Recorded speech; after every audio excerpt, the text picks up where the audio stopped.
오늘 말씀은 히브리서 2장 11절에서 18절까지 말씀입니다. 능히 도우실 수 있느니라 라는 제목으로 함께 나누겠습니다. 이제 우리가 그리스도인으로 살아간다는 것은 하나님이 우리에게 가장 큰 문제를 해결해 주신 사람들이다 라는 의미입니다. 사람에게 있어서 가장 큰 문제는 무엇일까요? 그것은 바로 죽음입니다.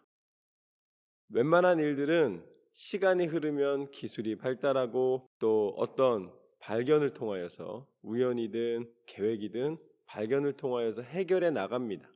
그러나 전 인류가 아무리 노력을 해도 해결할 수 없는 문제는 바로 죽음에 대한 문제입니다. 왜냐하면 죽음은 경험한 사람이 없기 때문이죠.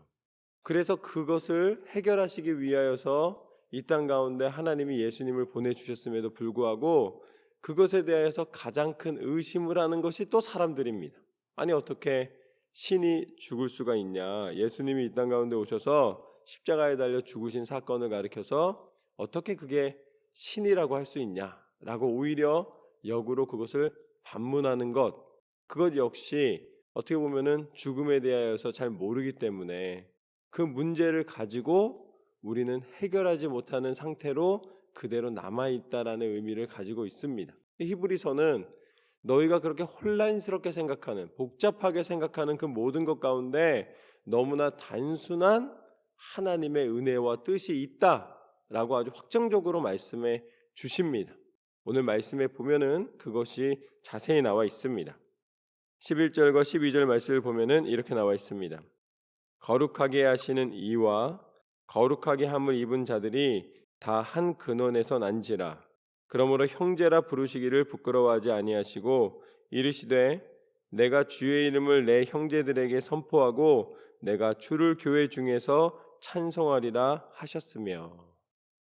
어떻게 예수님이 신이라면, 예수님이 구세주라면, 메시아라면 어떻게 너희를 가리켜 형제라고 부르고 어떻게 너희를 가리켜 하나님의 자녀라고 부를 수가 있느냐? 예수님이 특별히 신이라 할 수 있는 것이 무엇이겠느냐라고 반문을 하는 거예요. 이걸 가리켜 뭐라고 그럽니까? 아무런 이 선한 마음이 없이 머리만 움직여서 하는 자기 논리라 그러는 거예요. 자기 논리로 성립이 안 된다는 거예요. 그런데 우리가 육신을 입고 똑같은 조건에서 살아가기 때문에 그 논리가 한편으로는 그럴싸하게 들릴 수도 있다. 그래서 사람들이 자꾸 혼란에 빠지니까 이 히브리서 저자는 그것에 대해서 다시 한번 이야기를 해주는 것이죠. 하나님과의 관계는 우리한테 뭐라고 말씀하셨습니까? 우리가 영적으로 거듭나야 된다라고 말씀해 주셨어요.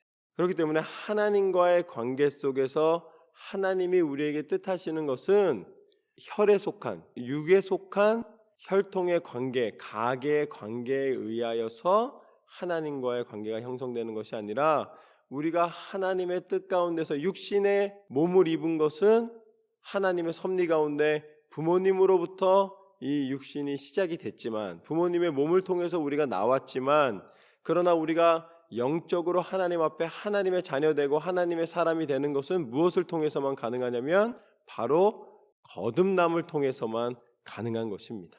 거듭남을 통해서. 그랬더니 이것에 대해서 물어보잖아요. 우리가 부모님의 태에 다시 들어가야지 거듭날 수 있다는 말인가? 라는 질문이 있잖아요. 그런데 그것은 하나님을 오해하는 것이다. 왜냐하면 우리가 거듭난다 라고 생각을 하면 다 왜 어머니의 뱃속으로 다시 들어갔다가 태어나야지만 된다고 생각하냐면 그게 바로 뭐에 머무는 생각이에요? 그게 육에 머무는 생각입니다. 육체의 법칙으로 다시 태어나야지 라고 생각을 하니까 어떻게 가능하냐라는 말을 하는 것입니다. 근데 예수님을 통해서 우리 가운데 거듭나야 된다라고 말씀해 주신 것은 영적인 의미예요. 그것은 과거로 다시 복귀하는 것을 의미하는 것이 아니라 우리가 다시 거듭난다는 것은 영적으로 새롭게 앞으로 전진하는 것을 의미합니다. 우리는 거듭이라는 단어, 반복이라는 단어가 오면 항상 뒤를 봐요. 아니에요. 하나님이 말씀하시는 반복은 새로움이고 하나님이 말씀하시는 거듭남은 바로 앞으로 나아가는 것입니다. 그래서 계절이 바뀌면 작년의 봄이 올해 봄으로 다시 오는 게 아니에요. 반복은 되지만 하나님께서는 창조적 반복을 하시는 것입니다. 그래서 새로운 걸 만드시는 거예요. 새로운 걸 다시 한번 우리에게 허락해 주십니다.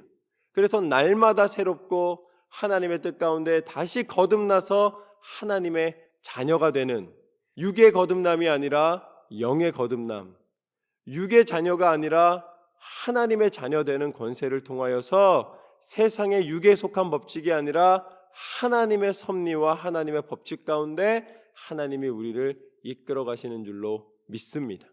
그래서 오늘 말씀 가운데 거룩하게 하시니와 거룩함을 입은 자가 그 근원이 같으니라. 모든 것이 하나님의 뜻, 하나님의 능력, 하나님의 섭리를 통하여 우리 가운데 허락된 줄로 믿습니다. 그래서 계속해서 뭐라고 말씀하시냐면 13절 말씀부터 보면 또 다시 내가 그를 의지하리라 하시고 또 다시 볼지어다 나와 및 하나님께서 내게 주신 자녀라 하셨으니 자녀들은 혈과 육에 속하였음에 그도 또한 같은 모양으로 혈과 육을 함께 지니심은 죽음을 통하여 죽음의 세력을 잡은 자 곧 마귀를 멸하시며 또 죽기를 무서워함으로 한평생 매여 종노릇하는 모든 자들을 놓아주려 하심이니. 이제 이게 바로 비밀입니다. 아무도 풀지 못하는 숙제에 대하여서 누가 풀어주셨다는 거예요? 하나님이 친히 이 땅 가운데 오셔서 해결하여 주신 줄로 믿습니다. 우리가 우리 힘으로 감당할 수 없고 우리 힘으로 해결할 수 없는 그것을 긍휼히 여기사 당신이 우리 가운데 그 해답을 주신 거예요. 죽음에 대하여서 누구도 풀지 못하는 숙제를 풀어주셨는데 그 숙제를 푸신 분은 오직 하나님이신 줄로 믿습니다. 하나님이 우리와 같이 혈과 육을 입으시사 우리의 모든 죽음의 권세 가운데 매였던 것을 자유케 하여 주셨습니다. 혈과 육에 속한 것은 원죄라 그러죠. 아담과 하와 때에 이미 하나님을 배반함으로 하나님의 뜻에 거역함으로 죄에 빠지게 돼서 그 죄의 영향권 아래 우리가 있었는데, 그리고 그 죄의 영향권 아래 있다는 것은 우리의 생각과 우리의 행동을 좌지우지하는 그런 영향 가운데 끊임없이 놓여 있었는데 예수 그리스도께서 이 땅 가운데 오시사 마귀에게 매였던 우리의 삶을 자유케 하신 줄로 믿습니다. 마귀의 권세에서 우리를 해방시켜 주셨습니다.